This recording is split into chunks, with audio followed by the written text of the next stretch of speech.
Qozanның Milli Sanat Galereyasında rəssam Rəşid Ғазиевni isq aldılar.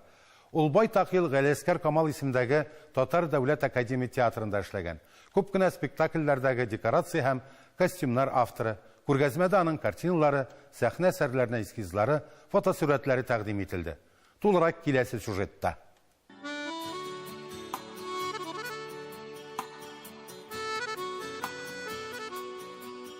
Рәшид Ғазиев Казанда туган, бәлки шуңа күрәдер дә аның иҗатында Казан күренешләре аеруча зур урын алып тора.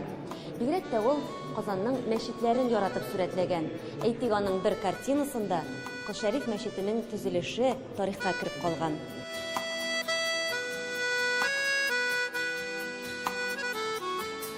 Аның иҗатында Казан һәм якын тирә җирлекләр зур урын алып тора. Аеруча сулыкларны сүрәтләгән, алардан көч алган ул.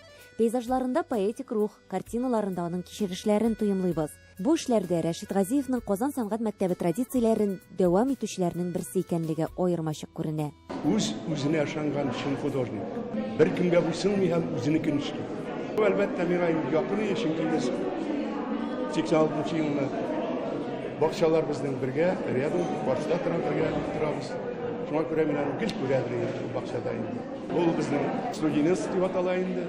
Татарчасы инде салкын чишмә. Ул бакчасын бик карады. Бик художник буларак үзенчә эшләде, үзенчә ясады. Менә художник торган җыр дигәне әллә каян күреп тора. Төркиягә булган сәяхәте турында үзе 20 көнлек әкият дип әйткән ул. Истанбул аны мәчетләре, табигате, архитектурасы белән сокландырган. Алар аның иҗатында да чагылыш тапкан. 4 залда 70-тән артык эш, шәхси архивтан алынган әйберләр, фотолар, костюмнарны санаганда 100-гә якын экспонат. Күпләр аны бүген яңадан ачты. Рәшид Ғазиевны безнең рәссамнарыбыз күбесе бәлки аның театрда эшләгәнен белмидер. Театр әһелләре аның менә шундый зур рәссам икәнен белмиләр дип уйлыйм. Чөнки ул бик кадий, бик тинак кеше иде. Ул дан дип бер вакытта да данга кызыкмады ул. Зур күргәзмәләргә куям дип тә бик ашыкмады. Бигрәк тә менә театрда ясаган ул эскизларын, ул кайберләр битенә бик саклыйлар, аларны музейларга бирергә тырышалар. Ул андый эш белән шөгыльләнмәде дә. Ул 40-тан артык спектакльгә декорацияләр ясый. Әлмәт, Түбән Новгород һәм Мари-Эл республикаларындагы театрларда сценограф була. Тормышы һәм иҗаты аеруча Камал театры белән тыгыз бәйләнгән. Биредә ул заманында баш рәссам да булып тора әле. Кәрим Тинчурин, Фәтхи Бурнаш, Мирхәйдәр Фәйзи, Нәкый Сәмбәт, Туфан Миңнуллин, Флорид Бүләков кебек классик авторларның әсәрләрен бизи. 1985 елда Камал театры яңа бинага күчкәч, зәңгәр-шәл куела. 25 ел сәхнәдә яшәгән спектакльне бизәүче дә Рәшид Ғазиев. Безнең чигешләрне куллана, аппликациялар алымнарын кулланып эшли. Беренчеләрдән булып әйтергә кирәк, менә шу зәңгәр-шәл дә ул татар шамаиле эстетикасын куллана. Безнең татар гамәли сәнгате күргәнегезчә, татар йортларының бизәлешен ул яхшы белә. Костюмнарда алар чагылыш таба. Шундый Тинчуринның әсәрендә ул поэтик, шундый шигъри бер әкияти бер дөнья тудыра бу спектакльдә.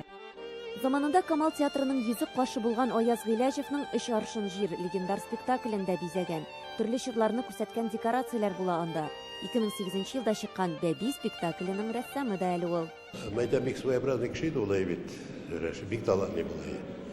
Ул безнең театрда да баш тегеничек бәйтеп баш биреп эшләмәде. Ул эшләгән эшләрен бик әйбәт булды, бик спектакльләр өстендә эшләде. Марсель белән алар ничектер уртак тел таба алмадылар. Шуннан соң ул китәргә мәҗбүр булды. Ул бик әйбәт кеше, бик тәртипле. Анда бер дә әрсезлек дигән әйбернең бер тамчы да юк. Ул шул хәтле саф, чиста күңелле кеше. Театрда низак булдымы, ул тыныч кына китте дә барды.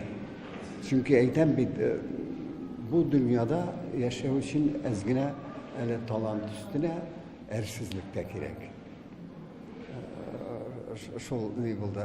Ләкин менә бүгенге күргәзмәне карап, аның әсәрләрен мин сөендем. Ул тик кенә ятмаган. эшләгән икән.